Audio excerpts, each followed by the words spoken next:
ससुराल में बहुत से सपने सजा कर आई थी। सोचा था बंटी की नौकरी है, अच्छा घर है, जो तंगी मायके में देखी है वो ससुराल में नहीं मिलेगी। छोटा परिवार है, बंटी की 2 बहनें और माँ है, पिताजी थे नहीं। ससुराल में राज करूंगी। कुछ दिन बहुत अच्छे बीते, मगर एक दिन पता चला कि बंटी की नौकरी छूट गई। सारे सपने हवा हो गए। अब हम क्या करें बंटी, कहाँ से खर्चा चलेगा? अभी तुम्हारी 2 जवान बहनें भी कुंवारी हैं, उनकी भी शादी करनी पड़ेगी। कैसे होगा सब? क्या करूं टुनटुनी, कंपनी घाटे में चल रही थी इसलिए बंद हो गई, पर तुम चिंता मत करो, सब ठीक हो जाएगा। 2 साल बीत गए मगर बंटी को कहीं काम नहीं मिला। जो जमा पूंजी थी उससे एक बहन की शादी कर दी। कुछ दिनों बाद टुनटुनी को एक बेटी हुई। टुनटुनी की चिंता और ज्यादा बढ़ने लगी।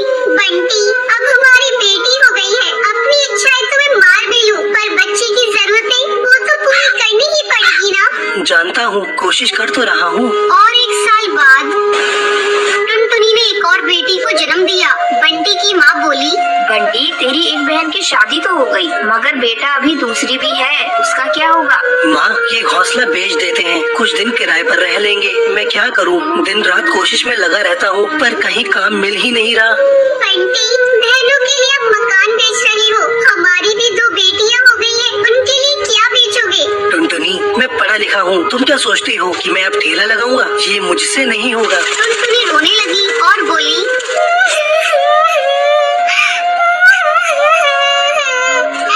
तो क्या मैं अपने बच्चों के लिए 10 रुपए की अनाज के लिए भी तरसती रहूं? दोनों बच्चियां दाने के लिए रोती रहती है, क्या पानी से उनका पेट भरती रहूं? जब तक कोई नौकरी नहीं मिलती तब तक तो कुछ कर ही सकती हो, या मुझे ही काम करना पड़ेगा?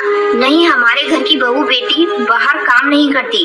टुनटुनी बहुत दुखी रहने लगी। कुछ समय बाद घर बेचकर दूसरी बहन की शादी भी हो गई। अब तो रोज ही बंटी और टुनटुनी के बीच में लड़ाई रहने लगी।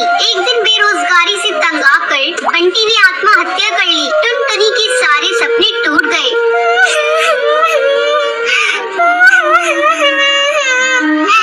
मैं बिल्कुल अकेली हो गई हूँ। अब जिम्मेदारी टुनटुनी की सर पर थी। बूढ़ी सास, अपनी 2 बेटियाँ और घोंसले का किराया। कुछ आसपास के पक्षी गरीब समझकर बच्चियों को पुराने कपड़े और खाना देकर मदद कर दिया करते थे। टुनटुनी अपनी सास से बोली, माँ, 2 महीने गुजर गए, जो घर का पैसा बचा था वो सब खर्च हो गया। अब मुझे ही कोई काम करना पड़ेगा। जिस गरीबी में हमारे दिन कट रहे हैं, मैं नहीं चाहती कि मेरी बच्चियाँ भी गरीबी में दिन गुजारे। मगर तू करेगी क्या बहू? अपना कुछ काम करने के लिए पैसे भी तो चाहिए। कोई बात नहीं माँ, कोई तो मदद कर ही देगा। टुनटुनी ने सब रिश्तेदारों से मदद मांगी, पर किसी ने कोई मदद नहीं की। सब ये सोचते थे कि ये इतनी गरीब है, कहाँ से चुकाएगी। मायके से भी किसी तरह की कोई मदद नहीं मिली। टुनटुनी निराश हो गई और दुखी होकर रोने लगी।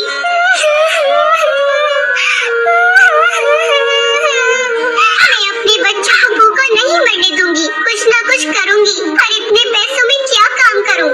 टुनटुनी की शादी से पहले टुनटुनी को बहुत पसंद करता था, लेकिन उससे कभी कुछ कह नहीं पाया था।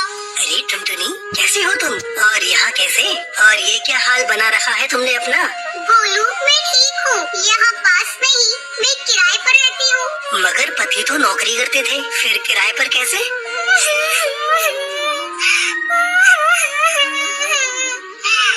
मेरे पति नहीं है, नौकरी छूट गई, घर बिक गया, बहुत गरीबी में दिन गुजार रही हूँ, कोई काम भी नहीं कर पा रही हूँ। मेरे पास केवल 1000 रुपए है, उसमें मुझे घर का खर्चा भी चलाना है और किराया भी देना है। मेरी सास बुजुर्ग है और मेरी 2 बेटियाँ भी है, कोई सहारा नहीं है, सबने साथ छोड़ दिया। कैसे कर पाऊंगी इतने कम पैसों में कोई काम?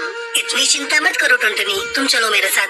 गोलू उसे चूड़ियों की थोक रेट वाली दुकान पर ले गया। ये मेरी ही दुकान है टुनटुनी, फ्री में देकर तुम्हारे आत्मसम्मान को ठेस नहीं पहुंचाना चाहता, इसलिए ये 1000 रुपए की चूड़ियाँ दे रहा हूँ। बाजार में इनकी कीमत बहुत ज्यादा है, पर मैं तुम्हें ये आधे रेट में दे रहा हूँ, लेकिन तुम इन्हें 20 रुपए दर्जन बेचना। ये बहुत सुंदर चूड़ियाँ हैं, पहले कम बेचना और जैसे ही मुनाफा दिखाई दे 30 रुपए दर्जन बेचना। टुनटुनी बहुत खुश हुई। उसकी सारी परेशानी का हल जो उसे मिल गया था, वो चूड़ियाँ बेचने लगी। चूड़ी ले लो, चूड़ी रंग बिरंगी चूड़ी ले लो, सुहागों वाली चूड़ी ले लो।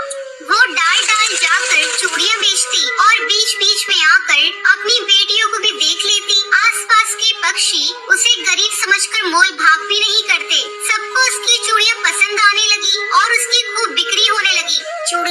टुनटुनी के पास ही सुंदर होती है, उसी से खरीदेंगे। तीज त्योहार पर और शादियों में चूड़ी पहनाने के लिए उसे ही बुलाया जाता था, जिसमें उसकी कमाई अच्छी हो जाती थी। इस तरह एक साल गुजर गया। टुनटुनी के अच्छे दिन आने लगे। टुनटुनी गोलू से बोली, गोलू तुम्हारा बहुत बहुत धन्यवाद। तुम्हारी वजह से मैं आज अपनी गृहस्थी चला रही हूँ, नहीं तो भूखे मरने की नौबत आ गई थी। ये तो तुम्हारी मेहनत है टुनटुनी, मैंने कुछ नहीं किया। जितनी मेहनत करोगी उतना ही अच्छा फल मिलेगा। इसलिए कहते हैं मेहनत करने वालों की कभी हार